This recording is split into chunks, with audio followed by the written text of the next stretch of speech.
Hi, I'm doctor Vaishnavi. எனக்கு ஒரு 3 to 4 years மேலே வந்து மைக்ரைன் ப்ராப்ளம் இருக்குது. இப்போ 6 to 7 months மேலே நான் டாக்டர் நாகேந்திரா ஹோமியோ கிளினிக்கில் மெடிசன் எடுத்துகிட்டு இருக்கேன். எனக்கு ரொம்ப நாளாகவே இந்த ஒன் சைடட் ஹெட்ஏக் இருக்கும். வெயிலில் போனால் ரொம்ப தலைவலிக்கும். எனக்கு எங்கன்னா வெளியே போனால் இல்லை லைட் ரொம்ப பட்டுச்சுன்னா அது மாதிரி ஃப்ரீக்வெண்ட்டாக அடிக்கடி வீக்லி ஒரு ட்வைஸ் த்ரைஸ் எனக்கு ஹெட்ஏக் வந்துட்டே இருக்கும். ஸோ இப்போ நான் 6 months வந்து சர்ட் மெடிசன் எடுத்துகிட்டு இருக்கேன். இப்போ எனக்கு எவ்வளவோ பரவாயில்ல. ஆக்சுவலி சொல்லப்போனால் 95% எனக்கு க்யூர் ஆகிடுச்சுன்னே சொல்லலாம். அக்கேஷ்னலாக தான் எனக்கு இப்போ ஹெட்ஏக் இருக்குது. இப்போ எவ்வளவோ பரவாயில்ல.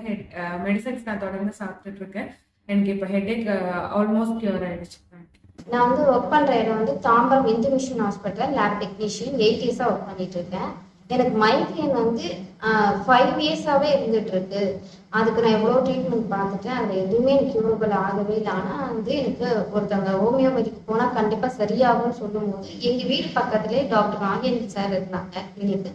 அங்கே வந்து நான் பார்க்கும்போது எனக்கு அப்போ நம்பிக்கை இல்லை. அதுக்கப்புறமா தான் வந்து மெடிசன் எடுத்த பின்னாடி எனக்கு வந்து ஃபர்ஸ்ட் 1 month எடுக்கும்போது கொஞ்சம் க்யூரபிள் நல்லாச்சு. திருப்பியும் பிரேக்கப் போதும்னு எடுத்துக்கும்போது திருப்பி கொஞ்சம் ஆகும்போது திருப்பியும் வந்து மெடிசன் எடுத்து ஸ்டார்ட் பண்ண 1 month ஃபாலோ பண்ணி எடுத்து முடிக்கும் போது இப்போ வரைக்குமே எனக்கு அந்த ப்ராப்ளமே வரல.